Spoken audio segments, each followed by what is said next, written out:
Cuando era pequeña, mi hermana Dorada recibía los regalos, mientras a mí me pedían tomar las fotos.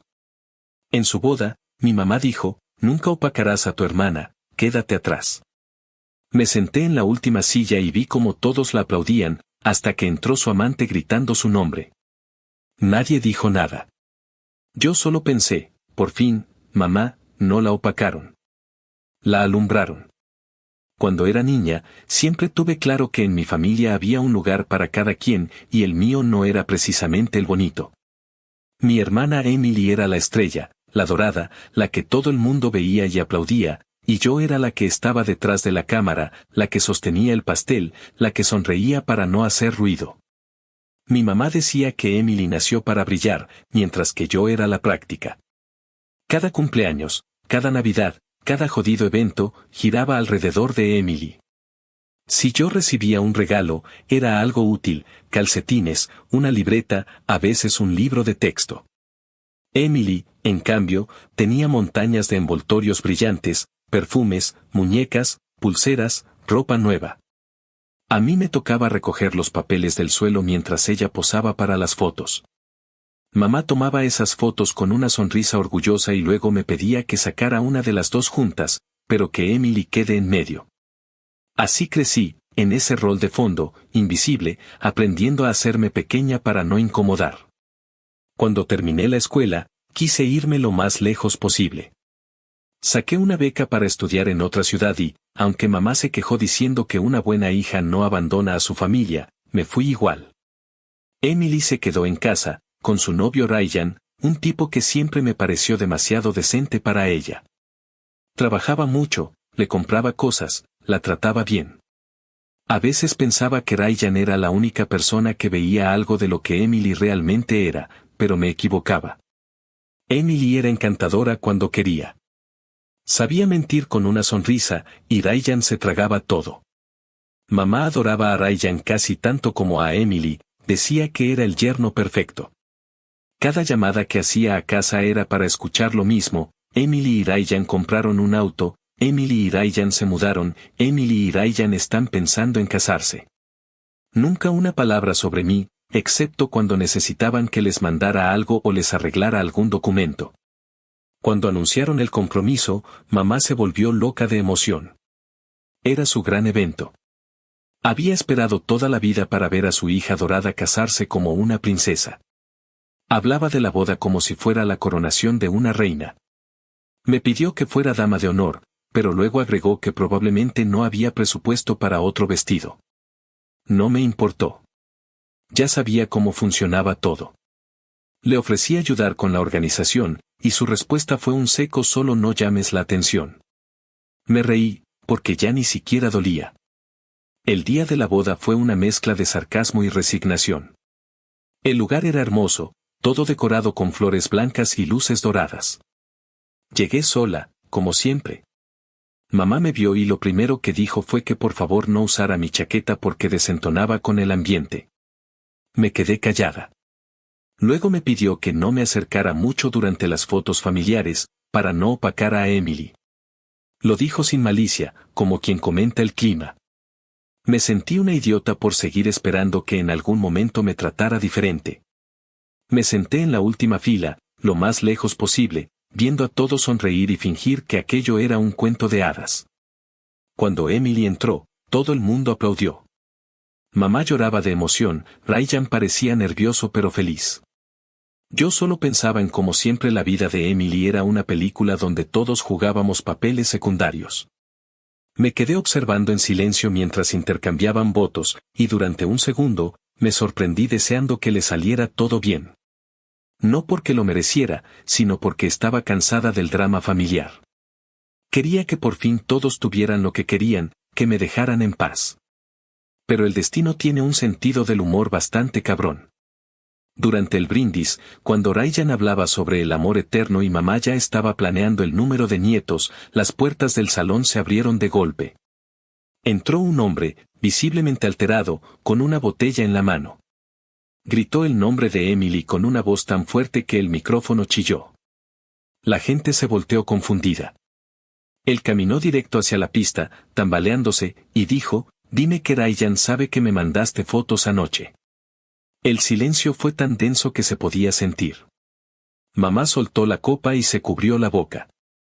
Ryan se quedó quieto, con la mirada perdida. Emily, blanca como la pared, balbuceaba algo que nadie entendía. Nadie se movió. Nadie supo qué hacer. El tipo tiró el celular sobre la mesa principal, y ahí estaban las pruebas, fotos, mensajes, todo. Ryan no dijo nada. Solo se quitó el anillo, lo puso sobre la mesa y salió del salón. Emily corrió tras él llorando. Mamá se quedó de pie, mirando a todos como si esperara que alguien la defendiera. Nadie lo hizo. Yo seguí sentada en la última fila, sin moverme, observando cómo la boda perfecta se desmoronaba frente a todos. No sentí culpa, ni placer inmediato. Solo una calma rara, esa clase de silencio que llega cuando algo finalmente encaja en su lugar. Durante años, me hicieron sentir que mi valor dependía de no molestar, de no opacar, de quedarme al margen. Esa noche, sin hacer absolutamente nada, el universo decidió equilibrar las cosas.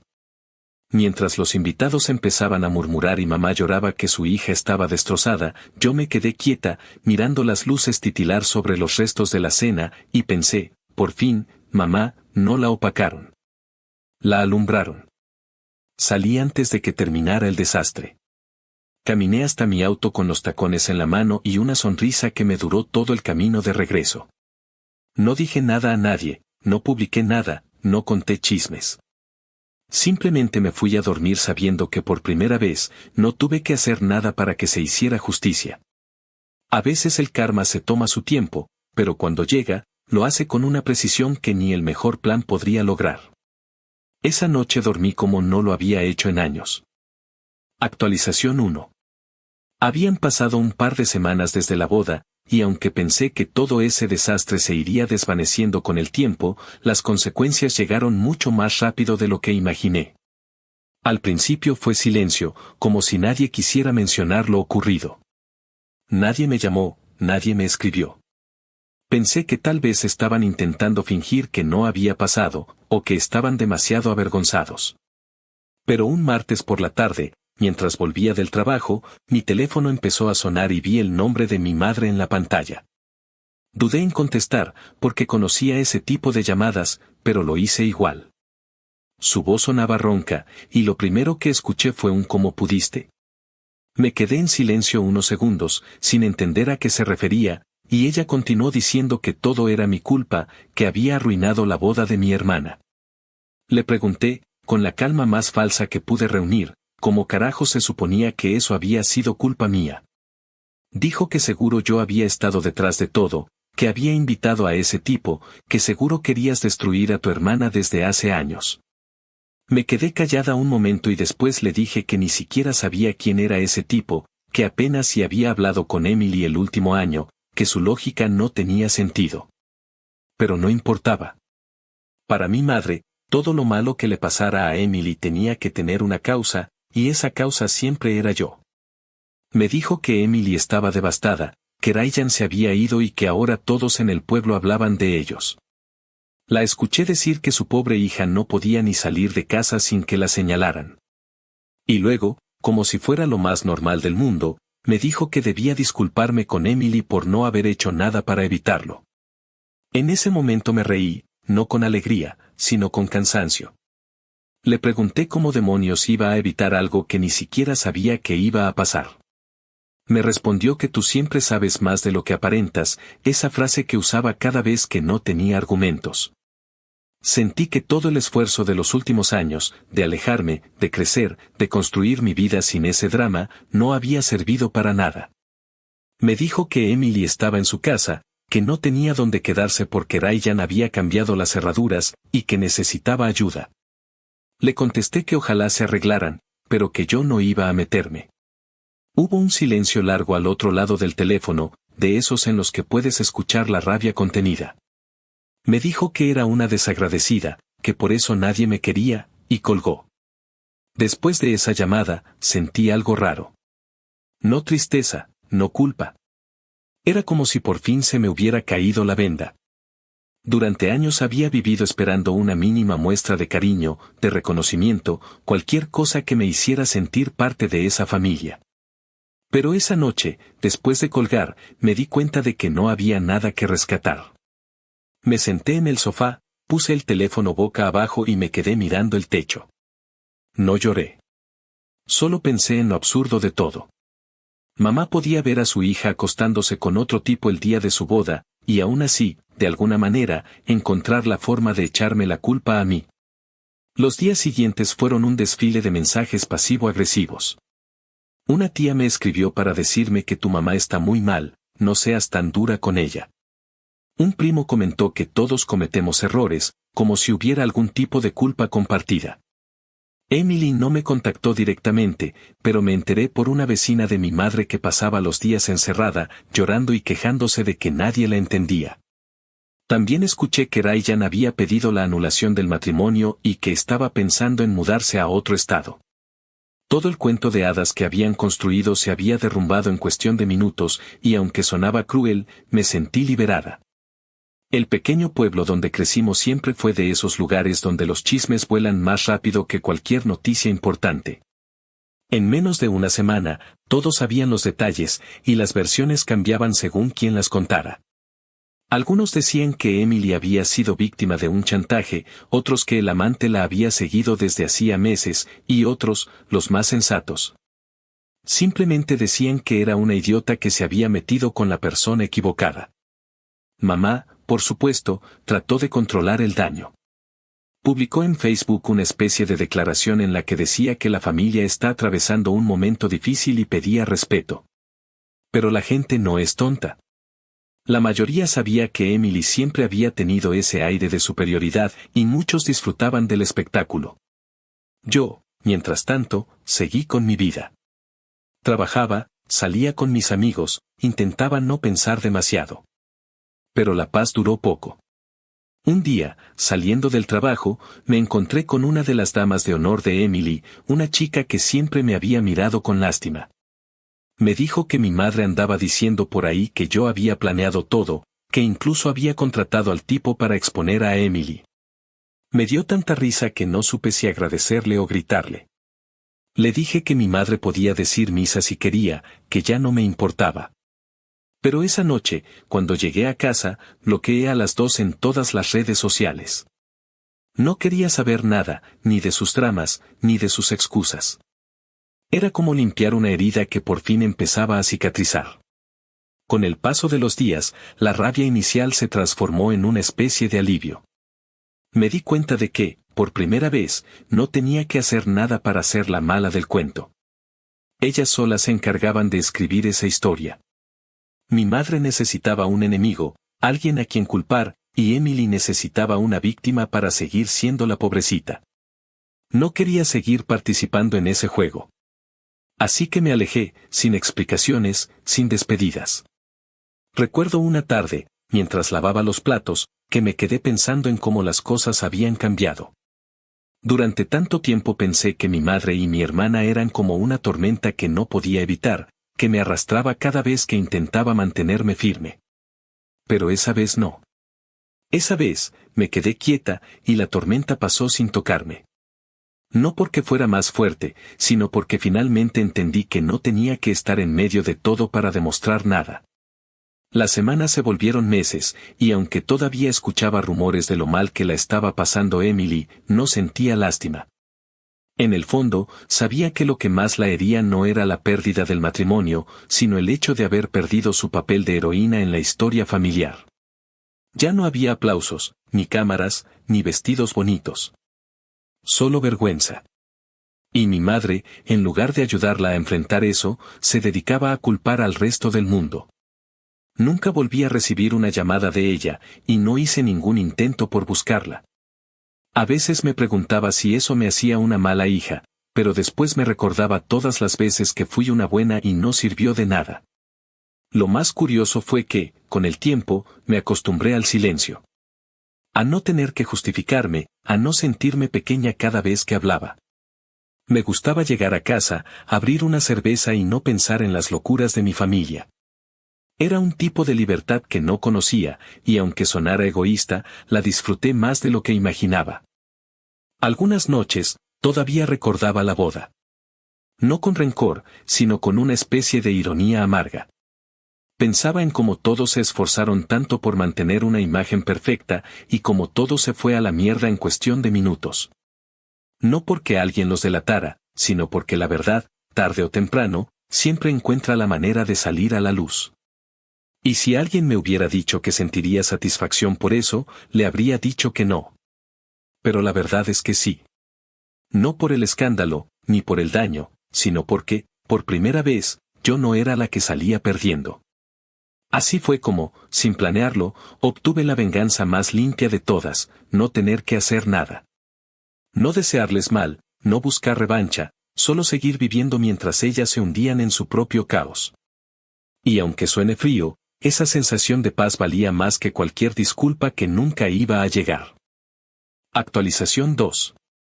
Había pasado casi medio año desde la boda y todo lo relacionado con Emily y mi madre se había ido apagando, al menos para mí. Había bloqueado sus números, silenciado a los familiares más insistentes y aprendido a disfrutar del silencio. Por primera vez en mucho tiempo, mi vida era mía. Me levantaba, iba al trabajo, salía con mis amigos, y no tenía a nadie metiéndose en cada decisión que tomaba. Me sentía tranquila, incluso orgullosa de haber roto con ese ciclo. Pero justo cuando pensé que el asunto estaba enterrado, el pasado volvió a tocarme la puerta, literal y metafóricamente. Una tarde de domingo, mientras estaba doblando ropa, escuché los golpes en la puerta. No esperaba a nadie y pensé que sería algún vendedor o el vecino del piso de abajo que siempre se quejaba por cualquier cosa. Cuando abrí, ahí estaba Emily. Tenía ojeras profundas, el cabello hecho un desastre y la mirada de alguien que había perdido algo más que un matrimonio. Me quedé helada. No la había visto desde la boda, y la sola imagen de ella parada frente a mí me revolvió el estómago. Me dijo, con esa voz entre dulce y culpable que sabía usar tan bien, que solo quería hablar. Me quedé en la puerta, sin invitarla a pasar. Dijo que mamá estaba insoportable, que no soportaba estar en la casa y que necesitaba un lugar donde quedarse unos días. No supe qué responderle. Mi primer instinto fue decirle que se fuera, pero había una parte de mí, quizás todavía la hermana pequeña que buscaba aprobación, que no podía cerrarle la puerta en la cara. Le pregunté si estaba bien, aunque no me importaba tanto la respuesta. Me dijo que sí, que solo necesitaba tiempo para poner su vida en orden. Terminé dejándola entrar, con la condición de que solo se quedaría una semana. Me agradeció con una sonrisa tan falsa que casi me dio risa. Los primeros días fueron soportables, pero la convivencia empezó a podrirse rápido. Emily tenía ese talento natural para ocupar espacio, físico y emocional. En cuestión de días, el apartamento dejó de sentirse mío. Se adueñó del sofá, del baño, del televisor. Empezó a dejar su ropa tirada por todas partes y a usar mis cosas sin preguntar. Decía que no tenía dinero y que estaba buscando trabajo, pero lo único que hacía era pasar horas en el teléfono o mirando series. Cuando le decía algo, se hacía la ofendida, como si yo fuera la mala por no ser comprensiva. Una noche, mientras cenábamos, me soltó que mamá todavía estaba muy dolida conmigo, pero que seguro con el tiempo me perdonaría. No pude evitar reírme. Le dije que no necesitaba su perdón, que estaba bien sin ellas. Me miró como si hubiera dicho una blasfemia. Un par de semanas después, el asunto se volvió más serio. Llegué del trabajo un viernes y encontré la laptop abierta sobre la mesa. No le di importancia al principio, hasta que vi mi currículum en la pantalla, pero con su nombre encima. Le había quitado mis datos, mis estudios, mis logros, y había reemplazado todo con su información. Sentí un calor recorrerme el cuerpo, esa mezcla de rabia y decepción que ya me era familiar. Me esperé a que saliera del baño y le pregunté qué carajos estaba haciendo. Me miró con una tranquilidad tan cínica que me dieron ganas de gritar. Dijo que solo estaba tomando inspiración porque no sabía cómo redactar el suyo. Le dije que copiar todo lo mío no era inspiración, era robar. Intentó justificarse, diciendo que solo lo hacía porque nadie le daba una oportunidad, que el mundo era injusto y que yo siempre tenía suerte. No pude contenerme. Le dije que no tenía suerte, que todo lo que tenía lo había conseguido trabajando y soportando años de mierda. Le recordé que mientras ella jugaba a ser la princesa, yo me partía el lomo para salir adelante. Ella se echó a llorar, como siempre que alguien la confrontaba, y empezó a repetir que todos la odiaban, que nadie la entendía, que mamá tenía razón cuando decía que yo era fría y egoísta. Fue entonces cuando entendí que no iba a cambiar nunca. Le dije que tenía que irse esa misma noche, que no me importaba si no tenía a dónde ir. Se quedó mirándome como si no me reconociera, como si la persona que tenía enfrente no fuera la hermana que ella recordaba. Recogió sus cosas entre lágrimas, y mientras lo hacía, soltó que me iba a arrepentir. Esa frase me heló por un momento, pero luego me dio risa. Le respondí que si lo decía en serio, lo único que lamentaba era no haberla echado antes. Cerró la puerta con un portazo, y el silencio que quedó después fue el sonido más hermoso que había escuchado en meses. Los días siguientes tuve una mezcla de alivio y culpa. No por haberla echado, sino por haber permitido que entrara en mi vida otra vez. Sabía que lo que buscaba no era ayuda, sino un escenario. Emily no sabía vivir sin drama, sin alguien a quien culpar. Y si no tenía público, lo creaba. A las pocas semanas, empecé a recibir mensajes de familiares preguntando por qué había dejado a mi hermana en la calle. Algunos incluso insinuaron que la había echado en medio de la noche sin darle tiempo de empacar, lo cual, por supuesto, era mentira. Les respondía con la verdad, que había cruzado una línea y que no iba a permitir que me manipulara más.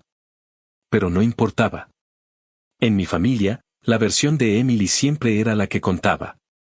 Un mes después, me llegó un mensaje de mamá.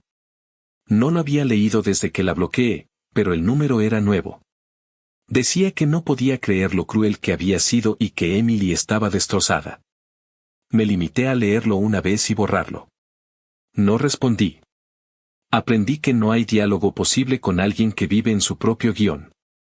Mamá y Emily se alimentaban mutuamente de su drama, y yo ya no quería formar parte de eso. Con el tiempo, la rabia se transformó en algo más parecido a lástima. No porque me importara, sino porque entendí que Emily estaba vacía. Toda su vida había girado en torno a cómo la percibían los demás, y cuando perdió eso, se quedó sin nada. No tenía idea de quién era, más allá de ser la favorita de mamá o la esposa de alguien.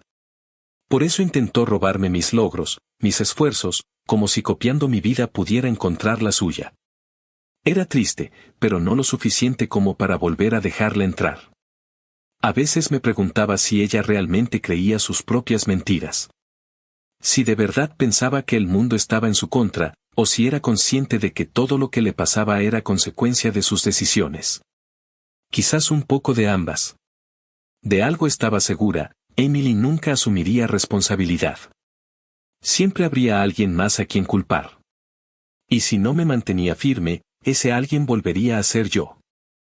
Meses después, supe por un conocido que había conseguido trabajo en una tienda y que vivía en un pequeño apartamento en las afueras del pueblo. Me alegré un poco, no por ella, sino porque significaba que no la tendría cerca. Pero incluso desde lejos, lograba infiltrarse en mi vida. Me enteré de que había estado hablando mal de mí, diciendo que yo era una controladora y que la había echado porque tenía envidia. Me dio igual. Ya no tenía la energía para corregir versiones ni defender mi nombre. Aprendí que la gente que quiere creerle, siempre lo hará, y no importa lo que digas, siempre serás la villana en la historia de alguien que necesita sentirse víctima. A pesar de todo, no puedo negar que esa experiencia me marcó. Me obligó a ver las cosas como eran, sin el filtro de la familia, sin el peso de las expectativas. Entendí que algunas personas no cambian, por mucho que esperes que lo hagan. Y que quererlas no significa tener que soportar sus mierdas. Echarla fue la primera vez que realmente elegí mi bienestar sobre el suyo, y aunque dolió un poco, fue liberador. Nunca más volví a abrirle la puerta. Y cada vez que alguien mencionaba su nombre, cambiaba de tema o me levantaba de la mesa. No por odio, sino por paz. Porque entendí que hay batallas que se ganan simplemente negándote a pelear. Y esa, sin duda, fue la primera vez que gané una. Actualización 3. Pasó más de un año desde la última vez que supe algo de Emily. No sé si fue suerte o simple distancia, pero por fin había dejado de aparecer en mis días. Mamá seguía sin hablarme, lo cual no era ninguna novedad, y yo ya me había acostumbrado a esa especie de vacío familiar que al principio me dolía y luego se volvió descanso. Me había mudado a un apartamento un poco más grande, había conseguido un ascenso en el trabajo, y tenía un par de amigos con los que podía reírme sin sentir que estaba fingiendo algo. Creí que ya no quedaba nada que pudiera arrastrarme de nuevo a todo ese desastre, hasta que una llamada cambió el rumbo. Era una tarde cualquiera, y el número que aparecía en la pantalla era el de una clínica. Me informaron que mi madre había sido ingresada por un problema cardíaco. No era grave, pero sí lo suficiente para mantenerla en observación varios días. No tuve tiempo ni de pensarlo, agarré mis cosas y conduje hasta el hospital. Cuando llegué, Emily ya estaba ahí. La reconocí de inmediato, sentada en una de esas sillas de plástico, con el teléfono en la mano, hablando como si estuviera en un café. Llevaba el mismo aire teatral de siempre, como si incluso en un hospital todo tuviera que girar alrededor de ella. Cuando me vio, su sonrisa fue automática, esa sonrisa de quien finge sorpresa y cariño al mismo tiempo. Me dijo que mamá había tenido un susto, que los doctores decían que debía cuidarse, y que gracias a Dios ella había estado ahí para acompañarla. Me limité a asentir. Entré a la habitación y vi a mi madre dormida, conectada a un par de monitores, respirando con ese sonido pesado de la edad. No supe qué sentir. Había pasado tanto tiempo sin verla que la imagen me resultó ajena. Pasé un rato ahí, en silencio, hasta que Emily se me acercó y empezó con su tono habitual, ese de quien busca una pelea disfrazada de conversación. Me dijo que mamá había preguntado por mí, que le había dicho que no sabía si quería verla. Luego, sin darme tiempo a responder, añadió que deberíamos llevarnos mejor, al menos por mamá. Lo dijo con esa voz condescendiente que siempre usaba cuando quería parecer madura. Me limité a decirle que no tenía ningún problema en mantener la paz, mientras ella no cruzara otra vez mis límites. Fingió no entender y cambió de tema. Me contó que estaba trabajando en un centro comercial y que vivía en un departamento chiquito, pero lindo. Noté que insistía en hacerme ver que su vida iba bien, que estaba enfocándose en sí misma, pero sus ojos decían otra cosa. Durante las siguientes semanas, mamá fue mejorando. Emily se instaló prácticamente en su casa, bajo el pretexto de cuidarla. Al principio me pareció bien, incluso lógico, porque vivía más cerca. Pero poco a poco empecé a notar cosas extrañas. Mamá me llamaba de vez en cuando, más que antes, pero siempre con un tono raro, como si midiera cada palabra. Me decía que Emily estaba agotada, que no tenía tiempo ni para comer, pero cada vez que hablábamos, de fondo se escuchaba música o risas. Un día, una enfermera del hospital me llamó aparte y me comentó, casi en voz baja, que había visto a Emily usando la tarjeta de crédito de mamá para pagar compras que claramente no eran medicamentos ni comida. Dijo que no quería meterse, pero que me lo mencionaba por si acaso. Sentí ese nudo en el estómago que se me hacía cada vez que alguien pronunciaba el nombre de mi hermana. No quise actuar impulsivamente, así que esperé. Empecé a revisar los movimientos de la cuenta de mamá, porque por alguna razón seguía como cotitular. Los extractos eran un desastre, gastos en ropa, cosméticos, restaurantes, incluso un par de compras online que sumaban una cantidad absurda. Llamé a mamá y le pregunté si sabía algo. Al principio se hizo la desentendida, dijo que Emily la ayudaba con las compras, que seguro era un error del banco. Le insistí, y su voz se quebró. Dijo que no quería hablar del tema, que su hermana ya tenía suficiente con la vida que llevaba. Me di cuenta de que sabía perfectamente lo que estaba pasando, pero prefería mirar hacia otro lado. No pude quedarme callada. Tomé el auto y conduje hasta la casa. Emily estaba en la sala, viendo televisión con un tazón de helado, como si nada. Le pregunté directamente si estaba usando el dinero de mamá. Su primera reacción fue reírse, una risa corta y nerviosa. Luego me dijo que solo tomaba prestado un poco, que mamá lo sabía y que lo devolvería. Me hervía la sangre. Le dije que mamá estaba enferma, que lo que hacía era robarle, que era una mierda de persona. Ella me respondió con la misma arrogancia de siempre, diciendo que si yo fuera una hija decente, estaría ahí cuidándola también. La discusión fue subiendo de tono hasta que mamá entró en medio de nosotras, con las manos temblando, pidiendo que paráramos. Le pedí a mamá que me dijera la verdad, si sabía todo lo que su adorada hija estaba haciendo. Su respuesta fue la misma de toda la vida: tu hermana solo quiere sentirse bonita otra vez, déjala en paz. En ese momento sentí algo romperse definitivamente dentro de mí. No por la decepción, porque ya no quedaba mucho de eso, sino por la certeza de que nada iba a cambiar. No importaba cuántas pruebas hubiera, ni cuántas veces Emily la traicionara, mamá siempre encontraría una manera de justificarla. Me quedé en silencio unos segundos, y luego dije que no volvería a meterme en sus vidas, que hicieran lo que quisieran, pero que no contaran conmigo para nada. Emily me gritó que era una egoísta, que siempre me creí mejor que ellas, y mamá la abrazó como si fuera la víctima. Me fui sin mirar atrás. Durante los meses siguientes, cumplí mi palabra. No llamé, no visité, no pregunté. La enfermera, que ya se había hecho mi aliada silenciosa, me mantenía informada de lo básico, que mamá seguía estable, que Emily seguía viviendo ahí, que las discusiones eran constantes. A veces me daban ganas de ir y ponerle fin a todo, pero sabía que sería inútil. Ellas se necesitaban mutuamente en ese ciclo enfermizo de culpa y manipulación. Yo era la única que había logrado escapar, y volver a involucrarme sería retroceder. El tiempo me dio la razón. Un día recibí un mensaje de texto del banco, informándome que la cuenta de mamá estaba sobregirada. Llamé de inmediato para verificar, y me dijeron que había varios retiros en efectivo, todos hechos con la tarjeta adicional que tenía Emily. Ya no sentí rabia, solo cansancio. Fui al banco y pedí que cancelaran la tarjeta. Me ofrecieron abrir una nueva cuenta para los gastos médicos, solo a mi nombre, y acepté. Esa misma noche, mamá me llamó furiosa. Me dijo que había dejado a Emily sin dinero, que era una cruel, que no tenía corazón. Le respondí que lo hacía por ella, para protegerla. Me dijo que no necesitaba mi ayuda, que la verdadera familia se apoya, no se controla. Colgó antes de que pudiera contestar. Después de eso, dejé de intentar entenderlas. Había algo en esa relación que ya no me concernía. Ellas elegían su realidad, y yo la mía. Aprendí que la indiferencia puede ser la forma más pura de paz. No porque deje de importar, sino porque te obliga a aceptar que no puedes salvar a quien no quiere ser salvado. A veces, cuando paso por el pueblo y veo la casa donde crecimos, me pregunto qué estarán haciendo.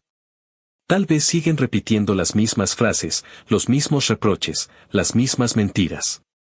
Tal vez se necesitan para seguir justificando su dolor. Yo, en cambio, aprendí a vivir sin eso. No sé si el karma tiene un calendario o si solo llega cuando uno finalmente deja de esperarlo, pero en ese momento entendí que mantenerme lejos era mi forma de ganarle al destino. No tenía que vengarme ni demostrar nada. Bastaba con no volver a jugar su juego. Y, por primera vez, no me sentí la hija rebelde ni la hermana fría. Me sentí libre. Actualización 4. Habían pasado más de 2 años desde aquel episodio con la tarjeta de mi madre y todo lo que vino después. Durante ese tiempo, me concentré en mantenerme al margen de sus vidas, algo que costó más de lo que creí. Cada cierto tiempo, alguien de la familia intentaba arrastrarme de vuelta a la misma dinámica de siempre con comentarios disfrazados de preocupación, pero aprendí a ignorarlos. Había aceptado que para ellas yo era la mala, la hija distante, la que se había alejado de su deber familiar. Me daba igual. Mi vida, sin ese ruido constante, era más tranquila. Había cambiado de trabajo, tenía un apartamento nuevo, y aunque seguía sin muchas personas cercanas, había paz, y eso era suficiente. Hasta que un día, esa calma se rompió con un solo correo electrónico del banco. Era una notificación automática, nada personal, una de esas alertas que suelen pasar desapercibidas. Decía que alguien había intentado abrir una nueva tarjeta de crédito con mis datos. Al principio pensé que era un error o alguna de esas estafas comunes, pero cuando leí la dirección de envío, el corazón me dio un vuelco. Era la casa de mi madre. Me quedé mirando la pantalla unos segundos, tratando de convencerme de que no podía ser lo que parecía, de que quizás era una coincidencia o un error administrativo. Pero sabía, en el fondo, que no lo era. El tipo de cosas que parecen casualidades en mi familia rara vez lo son. Fui directamente al banco esa misma tarde. Llevé mis documentos y pedí hablar con el encargado del departamento de fraudes. Me atendió un hombre que revisó la solicitud en el sistema y me confirmó lo que temía: la aplicación había sido enviada en línea, pero con mi información personal completa. Dirección, número de seguridad social, empleo, todo. Incluso habían intentado falsificar mi firma. El empleado me mostró los detalles en la pantalla, y ahí estaba, la dirección de entrega, con el nombre de mi madre y el mismo código postal en el que crecí. Le pedí que cancelara todo de inmediato y que dejara constancia del intento. Él me explicó que podían enviar una advertencia formal y, si quería, podía iniciar un reporte policial. No respondí enseguida. La idea de ver el nombre de mi hermana o el de mi madre en un documento policial me revolvía el estómago, aunque una parte de mí sabía que era lo justo. Al final acepté que se hiciera el reporte, más como una medida de precaución que como un acto de venganza. Esa noche, el teléfono no dejó de sonar. Eran ellas, obviamente. Primero fue mi madre. Su tono era entre furioso y teatral, de esos que usaba cuando quería que me sintiera culpable. Me gritó que cómo se me ocurría mandar a la policía a su casa, que había avergonzado a la familia, que los vecinos estaban haciendo preguntas. Intenté explicarle que no había hecho nada más que protegerme, que el banco había actuado por protocolo. No escuchó una palabra. Dijo que Emily estaba destrozada, que solo quería ayudarme. Esa frase me hizo soltar una carcajada, porque no había ironía más grande. Le dije que no había ninguna ayuda en robar información personal y que no pensara que esta vez lo dejaría pasar. Me respondió que si no tuviera el corazón tan duro, entendería por qué tu hermana hace lo que hace. Me quedé en silencio, y después de unos segundos le dije, sin levantar la voz, que la próxima vez no sería una advertencia. Colgó sin decir adiós. No pasó ni una hora antes de que recibiera un mensaje de voz de Emily. Lo escuché solo una vez, pero se me quedó grabado. Su voz sonaba temblorosa, como si quisiera parecer arrepentida, pero sin lograrlo del todo. Dijo que lo sentía, que no lo había hecho con mala intención, que solo necesitaba ayuda por un tiempo, que pensó que no me daría cuenta, y que mamá le había dicho que no pasaría nada. Esas palabras, ese último detalle, me dejaron sin habla. No era solo que Emily hubiera cruzado otra línea más, sino que mi madre, una vez más, la había respaldado. Era el mismo patrón de toda la vida: Emily hacía algo terrible, mamá lo minimizaba, y de algún modo todo terminaba siendo culpa mía. Apagué el teléfono y lo dejé a un lado. No respondí. No podía hacerlo. Cualquier palabra habría sido como arrojar gasolina sobre el fuego. Los días siguientes fueron una mezcla de alivio y agotamiento. Por primera vez, había puesto un límite real. Ya no eran simples discusiones ni mensajes bloqueados. Era un hecho formal, un registro que dejaba constancia de que no iba a permitir más abusos. Y aunque eso me daba una sensación de control, también sentía una tristeza profunda. Porque al final, era mi familia, y saber que el punto final llegaba de esa manera, a través de un reporte de fraude, era algo que nunca había imaginado.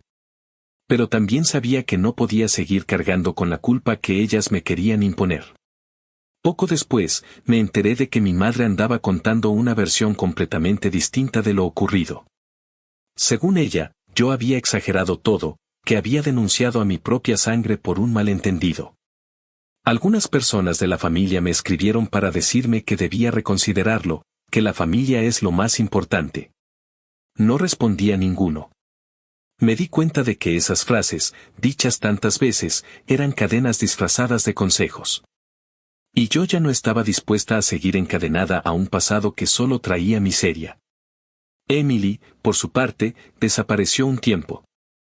No sé si por vergüenza o por estrategia, pero no supe nada de ella durante meses. Hasta que una tarde, recibí una llamada de un número desconocido. Era una trabajadora social, que quería confirmar unos datos sobre una solicitud de crédito que llevaba mi nombre. Sentí un escalofrío. Le expliqué que ya había habido un intento de fraude con mi información y me pidió que firmara una declaración para cerrar la investigación. Lo hice sin pensarlo. Después de eso, no volví a escuchar más del tema, pero entendí que el límite que había puesto no solo era necesario, era urgente. Mamá volvió a contactarme después de varios meses, esta vez con un tono distinto. Ya no era furia, sino una mezcla de súplica y manipulación. Dijo que Emily estaba pasando por un mal momento, que no era mala persona, que necesitaba comprensión. Me pidió que no le guardara rencor, que al final, la sangre es la sangre. Le respondí que precisamente por eso, por ser familia, lo que habían hecho dolía más. Le recordé todo, la boda, las mentiras, el dinero, las acusaciones, el fraude. Le dije que había llegado a un punto en que no quedaba nada que salvar. Su respuesta fue el mismo discurso de siempre: ella es tu hermana, no la abandones. Y ahí comprendí que jamás iba a entenderlo. No podía ver a Emily como un adulto responsable de sus actos, porque toda su vida la había criado como si el mundo le debiera algo. Con el tiempo, esa conversación se volvió una especie de cierre simbólico para mí. Ya no esperaba que cambiaran ni que me entendieran. Solo quería seguir adelante. Me di cuenta de que, en cierta forma, ya había hecho las paces con lo inevitable: mi familia era un naufragio, y yo había decidido no hundirme con ellos. No había resentimiento, solo distancia. Aprendí que hay momentos en los que protegerte a ti misma se siente como traición, pero en realidad es supervivencia. A veces, cuando alguien me pregunta si tengo hermanos, dudo en responder. No porque me avergüence, sino porque explicar esa historia requiere abrir una herida que prefiero dejar cerrada. No me molesta admitir que tengo una hermana, pero decirlo sin cargar con el peso de todo lo que eso significa es imposible. No se trata de odio, se trata de cansancio. De entender que algunas relaciones están tan podridas que lo más saludable es alejarlas del todo, aunque duela. Desde entonces, cada vez que algo me recuerda a ellas, solo pienso en esa llamada del banco y en lo cerca que estuve de volver a perder la calma que tanto me costó construir. Fue un recordatorio brutal de que no importa cuánto tiempo pase, hay personas que nunca dejarán de intentar arrastrarte de nuevo a su desastre. Pero también fue la prueba de que esta vez yo estaba preparada. Porque por primera vez, no respondí con culpa ni con miedo, sino con límites. Y eso, en mi historia, era una forma de victoria que nunca antes había tenido. Actualización final. 4 años después de todo, mi vida se había vuelto otra.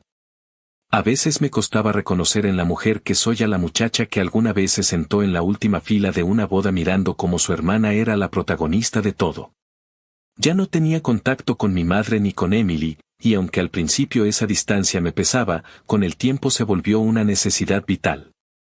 Había aprendido a vivir sin mirar atrás, sin sentir que debía justificarme por no querer formar parte de algo que me dañaba. Me había mudado a una ciudad más grande, tenía un trabajo estable, una pareja que entendía el valor de la calma y una rutina simple, sin explosiones, sin drama. Había pasado tanto tiempo sin escuchar sus nombres que pensé que, por fin, el pasado se había cerrado del todo. Pero el pasado, sobre todo cuando lleva tu sangre, tiene esa habilidad de encontrar la forma de volver cuando menos lo esperas. Fue un lunes cualquiera, después del trabajo, cuando recibí una carta. No un correo electrónico ni una llamada, sino una carta real, de esas que casi nadie envía ya. No reconocí el remitente, pero al abrirla y ver el encabezado del condado, supe que era algo serio. Era una notificación judicial, no dirigida a mí, sino informándome que Emily había sido arrestada por fraude con tarjetas de crédito y robo de identidad. No pude evitar reírme, no por burla, sino por ese tipo de ironía que ya ni siquiera sorprende. La misma historia que mi madre siempre negó, la misma conducta que defendió hasta el cansancio, finalmente había alcanzado a Emily. La nota explicaba que había intentado abrir múltiples cuentas a nombre de distintos conocidos y que la investigación llevaba meses en curso. Al parecer, no era la primera vez. Me quedé mirando la carta largo rato, sin saber qué sentir. No hubo esa satisfacción vengativa que imaginaba que tendría si algún día pasaba algo así. No sentí victoria, solo un extraño alivio. Era como si por fin el universo hubiera cerrado un círculo que yo llevaba años intentando terminar. No llamé a nadie, no pregunté detalles. Lo único que hice fue guardar la carta en una caja donde conservo algunos papeles importantes, como si fuera solo un documento más, sin peso emocional. Me preparé una cena sencilla y me senté a comer en silencio. Y ahí, entre bocado y bocado, pensé en todo lo que había tenido que pasar para llegar a ese punto. Durante años, traté de entender por qué mi madre y mi hermana actuaban como lo hacían. Busqué razones, traumas, excusas. Intenté convencerme de que, en el fondo, querían lo mejor para mí, solo que no sabían cómo demostrarlo. Pero la verdad es que no todos los vínculos de sangre vienen con amor incluido. Algunos solo existen porque la vida te puso al lado de personas que no saben quererte. Y cuando por fin lo entendí, dejé de esperar algo diferente. Esa fue mi verdadera liberación. La carta de Emily no era una venganza, era simplemente una consecuencia. Semanas después, una prima me escribió por redes sociales. Dijo que mi madre estaba muy mal por todo lo que había pasado, que se sentía traicionada, que no podía creer que su hija hubiera terminado así. No respondí. Ya no era mi responsabilidad sostener las culpas de nadie. Pasé tanto tiempo cargando con los errores de ellas que olvidé que no eran míos. Si mi madre estaba sufriendo, era porque finalmente el espejo se rompió y tuvo que mirar lo que siempre se negó a ver, que su hija adorada no era víctima, sino autora de sus propios desastres. Con el paso de los días, me di cuenta de que esa noticia no cambió mi rutina. Fui a trabajar, salí con mis amigos, hice mis cosas como siempre. Pero por dentro, algo se asentó. Una especie de quietud que no había sentido nunca. Ya no tenía miedo de que volvieran, ni curiosidad por saber cómo estaban. Me importaban tanto como cualquier desconocido. Y eso, viniendo de donde vengo, era una forma de paz que no creí posible. A veces, por la noche, pienso en mamá. Me la imagino sola, en esa casa vieja que alguna vez sentí como una prisión. Seguramente sigue justificando todo, echando la culpa a cualquiera menos a sí misma. Me gustaría decir que le guardo cariño, pero sería mentir. Lo que siento es una mezcla de distancia y compasión, como la que uno tiene por alguien que ya no puede cambiar. Hubo un tiempo en que hubiera dado todo porque me dijera que estaba orgullosa de mí. Hoy, me basta con saber que no me debe nada y que yo tampoco le debo a ella. De Emily, no volví a saber mucho más. Sé que enfrentó cargos, que pasó un tiempo detenida y que después se declaró culpable. Escuché que intentó ponerse en contacto con varios familiares para pedir dinero, pero nadie quiso ayudarla. Ya no era la princesa dorada, ni la hija modelo, ni la víctima perfecta. Era solo una mujer adulta enfrentando las consecuencias de una vida de mentiras. Y aunque suene duro, me pareció justo. La gente cree que la venganza se siente como fuego, como una explosión de satisfacción. Pero no. Se siente como silencio. Como cuando finalmente dejas de correr detrás de algo y te das cuenta de que ya no importa. A veces me preguntan si volvería a hablarles, si algún día podría perdonarlas. No tengo una respuesta clara. El perdón, para mí, no es una puerta que se abre de golpe, sino algo que se oxida lentamente hasta que deja de importar. No me levanto cada mañana pensando en lo que me hicieron, ni llevo esa historia como una herida abierta. Simplemente está ahí, como una cicatriz que ya no duele pero que te recuerda de dónde vienes. Y aunque suene contradictorio, me alegra que haya pasado todo eso. Porque sin ese dolor, sin ese abandono, sin esa rabia, no sería quien soy ahora. Mi vida no es perfecta. Todavía tengo días en los que la soledad se siente pesada, y a veces me descubro imaginando cómo sería tener una familia diferente. Una en la que no tuviera que dudar si los abrazos eran reales o solo una forma de control. Pero luego miro alrededor y me doy cuenta de que, aunque no tengo esa familia de sangre, tengo una vida que construí con mis propias manos. Personas que me respetan, un hogar donde nadie me dice que debo esconderme, una voz que ya no tiembla cuando se defiende. Y eso vale más que cualquier apellido. Hace poco, encontré una foto vieja mientras limpiaba una caja. Era de cuando éramos niñas. Emily sonreía, con un vestido bonito y un moño enorme, y yo aparecía al lado, con la cámara en las manos. Recordé a mamá diciéndome que no debía ponerme enfrente, que Emily era la protagonista. Guardé la foto en un cajón y sonreí. No con tristeza, sino con una especie de ternura resignada. Porque entendí que, sin quererlo, siempre fui yo quien vio todo desde otro ángulo. La que miraba, la que observaba, la que entendía. Tal vez por eso sobrevivía todo lo que ellas no pudieron.